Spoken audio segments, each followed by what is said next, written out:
My name is Warren Smith, and I'm more of an authority in the Locusts than I was a month ago. An architect, and I've been here for a couple of functions since it's been reopened to the public. And it's quite a unique house. So I'm going to talk a little bit about the general history of the property, why this is here, and then we'll talk a little bit about the specific architecture of it. As many of you know, in 1621, the Dutch claimed the New Amsterdam to Albany stretch of New York bordering the Hudson River as their colony, New Netherlands. But the Dutch dominion was pretty brief because in 1664, the British displaced the Dutch. In order to further their claim, the British populated the colony and sought petitions for land grants. That also brought money in, of course, to the crown. It was always involved in wars. These grants created self-contained farming networks, much like European manors, with a landlord administering the surrounding leasehold and freehold farms. The Livingston family proceeded to acquire tens of thousands of acres in land grants in Dutchess and surrounding counties. It will not come as a surprise then that the first owner of this property was Henry Brockholst Livingston. Henry Livingston named it the Locusts in 1797 for the black locust trees planted here. It has been said that these trees arrived by ship, which is possible since they are indigenous to the southeastern United States, but they are now not uncommon in this region. Anyway, after marrying 3 times and producing a succession of children, Henry died in 1823. New Yorker William Emmett purchased the site in 1835 and created a country estate from the previously purely agricultural land. He constructed a large stone Gothic Revival house close to this site, and this was sold in turn to William B. Dinsmore in 1854, about 20 years later, who was also of New York City. He continued to expand the estate by the purchase of adjacent properties, as did his son, William B. Dinsmore II, who inherited the property upon the death of his father in 1888. Most of the work here, though, was done by the first William Dinsmore. Between 1871 and 1873, William Dinsmore tore down William Emmett's Gothic Revival villa and proceeded to construct a vast, high Victorian Italianate-style mansion featuring 92 rooms and a couple of towers, along with over 90 other structures on what was by then 2,000 acres of the estate. This is a rather old photograph, naturally, of the Victorian house that Mr. Dinsmore built. So there are a couple of towers. One of them sort of had a Chinese roof, and this was considered all the rage in the 1870s. Took a couple of years to build it, and it's said that he built it while his wife was on an extended tour of Europe. And he said, "I'm going to make a few renovations to the house while you're gone." When she came back, she saw this entirely new house and passed out. Anyway, Mr. Dinsmore, people always want to know how people made their money. Mr. Dinsmore was the president of Adams Express Company, which was kind of like American Express, a powerful American rail and shipping company. Dinsmore amassed a great deal of personal fortune and therefore political influence, as today, but he had other interests in just making money. He was really interested in horticulture and floriculture. And Dinsmore filled this estate with elaborate gardens and built massive greenhouses to cultivate rare species of plants. According to the history of Dutchess County, over 1,000 lineal feet of greenhouses were constructed, varying from 18 to 30 feet in width. At its peak, there were 9 boilers simply circulating hot water through 10,000 feet of pipes to keep these greenhouses going and the plants alive. There was a grapery, rather like an indoor grape arbor, and areas devoted to tea roses, to tropical plants, orchids, bedding plants, palms, crotons, which is a kind of spurge, ferns, smilax, bouvardia, carnations, and cucumbers. A gentleman farmer, Dinsmore built a large farming complex, which will be part of the tour later, famous both for its iconic clover-windowed barns, some of which you can see along Old Post Road in Satsburg, and more of which you'll see later on the estate here. But he also was well known for its prize-winning Jersey cows. Over the 25,000 pounds of exquisite butter churned annually from the milk of the 125 imported dairy cows brought twice the going market price for butter in the New York City market, which is proof that the cachet of Hudson Valley farm fresh produce was as alluring in the 1870s as it is today. William Dinsmore also built a small 9-hole golf course, which of course has led to the larger golf course out there today, and that kept company with 50 acres of lawn and gardens, 100 acres of woodland, 300 acres of meadows, grazing land, 75 acres cultivated with corn, oats, rye, potatoes, and carrots, plus about 1.5 acres of a vegetable garden just to supply his own table here. So that's sort of the background before this house came along. Helen Huntington Hull who was Mrs. Lytle Hull and formerly Mrs. Vincent Astor from her 26-year marriage to Vincent Astor, created her own version of the Locusts as a more understated yet equally glamorous country retreat. Mrs. Hull purchased this estate from an unmarried aunt in 1941, along with 70 of the 2,000 acres that went with it. By that time, needless to say, the 92-room Dinsmore mansion was dated and far too large to maintain, so she had it demolished and replaced it with the house that we see here today. So this is at least the third house to stand on or near this site. When built, it had pale blue walls rather than the gray walls it has today, with white trim. The balustrades, the urns, and the ornamental details were white as they are, but the contrast was obviously more apparent than it is today. It was built close to, but not actually on the site of her grandfather's house, because there was a large elm tree out back, supposedly planted in 1700, that was about 250 years old, and she wanted to preserve that and have it give shade to the terrace. I don't see that tree today, so I think it may not be with us anymore. Now, the design of this house is very interesting. It's attributed to, in a couple of articles, a New York architect named John Churchill. In my own research, I haven't been able to find any reference to an architect by that name or to any other buildings designed by him. So I thought, well, people use the architect loosely, as we know. There's software architecture and all kinds of architecture, and perhaps he was an interior designer, but I couldn't find anything there either. So John Churchill is a bit of a mystery to me. It occurred to me he might be John Churchill, the sculptor of the Duke of Marlborough's family, but I can't find any evidence he was ever in New York or knew Helen Hull, so I can't shed any light on that. But I will talk about the unusual aspects of this design in a moment. Helen Hull continued to use the farm buildings and the greenhouses, although on a smaller scale than her grandfather had, but she did pursue her grandfather's interest in horticulture, and with her head gardener, she had many specimens that won ribbons and prizes at New York flower shows, so she sort of continued that family tradition there. A little more about Mrs. Hull. She was raised on a neighboring estate on the Hudson. As a debutante, as I mentioned before, she married Vincent Astor, who was also a Hudson Valley resident, in one of the biggest society weddings of the era. After they divorced 26 years later, it's a pretty long marriage, Helen went on to marry Lytle Hull and emerged as a pillar of the New York social and musical scene.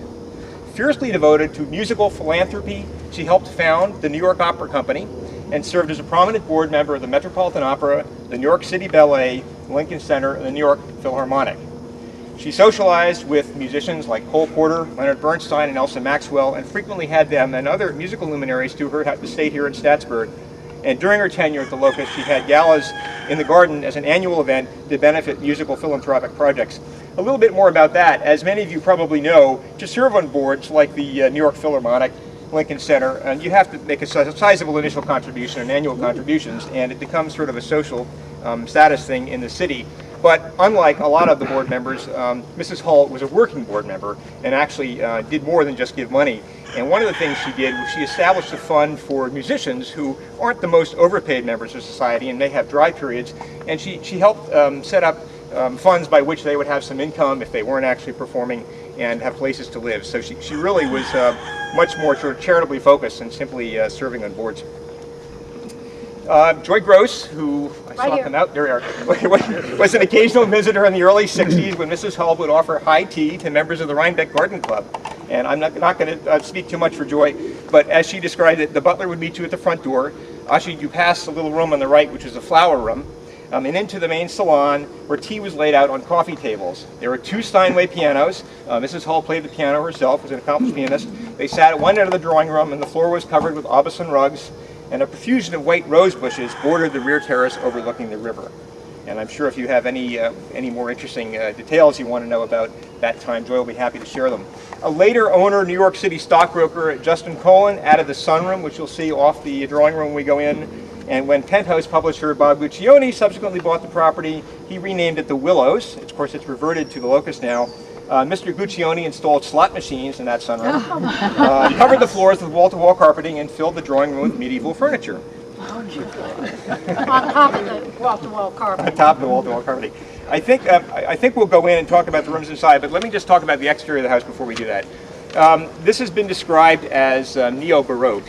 And what does that really mean? Well, essentially, it's a symmetrical classical composition, but what would make it sort of veer in the Baroque direction, of course, the curves in the facade, which really became very common in Baroque and Rococo architecture. So you see the front center bay has a slight curve out, and then the two sides flanking that curve in, and then we have the end walls at an angle. So that's definitely derived from Baroque influence. And then, of course, the applied ornamentation, which is really quite unusual. We have the sort of shell over the door. You have the rather large element up at the top of the center block there, kind of like a cornice. The ornamental pieces on the two reverse curved wings. We have the pointing or the square blocks running up the corners, the urns. I mean, there are all kinds of little details that suggest to me a neoclassical villa, rather like Queiroz in Portugal, but it has kind of a Hollywood feel to it. It's very much, remember it's built in 1941, very much the feeling of a movie star's house. It was built in the same period on the West Coast. The smooth stucco finish is something, is not so common in this area, but very common in Southern California. The ornamental details, again, are a very stripped kind of classicism. It's not a full-blown classical palace with columns and pilasters. It's just little pieces of it, and those little pieces of it are sort of amplified by the fact that they're just here and there applied. So it's really trying to take it in a direction that is modern, but self-consciously referential to classical and traditional things as well. It's very interesting. At the right-hand side, you'll see that the main block of the house is 2 stories, but you can see on the right we have 3 stories of windows. That's very common in these houses. You'll see it at the Mills Mansion at Statsburg, and if you look carefully, the Vanderbilt house, the staff wings, of course, have lower ceilings, and they cram the floors in there to take care of services and housing the people that are taking care of keeping the house running. But it's fairly well, I mean, if you don't look for it, you don't even notice it, but it's there. So I think that the house has a little bit of a sort of an Art Deco flavor, which was sort of already passed by 1941, but in its very simplified classicism and sort of modern references, the current owners have played that up with simple modern furniture. But as we walk through the rooms on the first floor, I'll just talk a little bit about how that theme carries over inside. The axial entry out the back may be bad for feng shui purposes, but it seems to work for this site given the view of the Hudson and the Catskills beyond.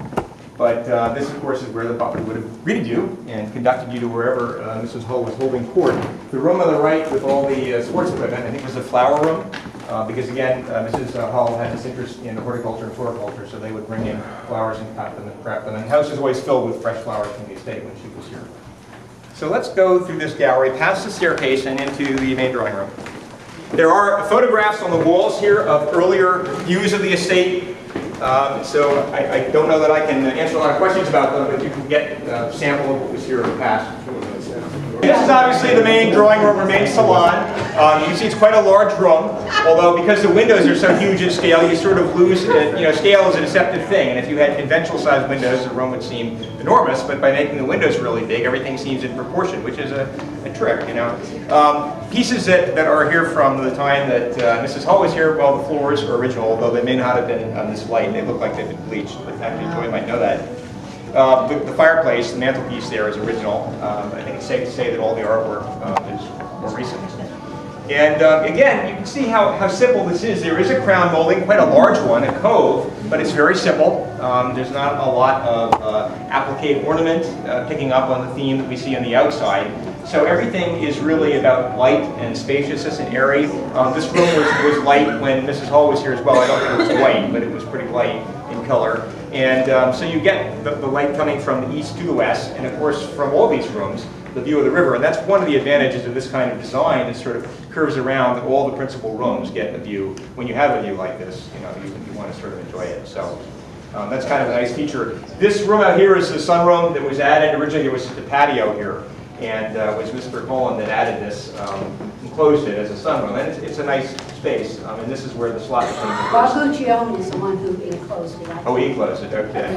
Joy, as a visitor here during Mrs. Hull's tenure, do you have anything you want to share more about life in high society? It was just totally different, and you have pictures. You can always Google it and see what it was like in those years with the magnificent paintings. She was into art and the beautiful balsam rugs and servants, and it was all such and such. Bringing it up to date a little bit, if I may, Betsy and I have been privileged because Betsy gave Andre's mother art lessons.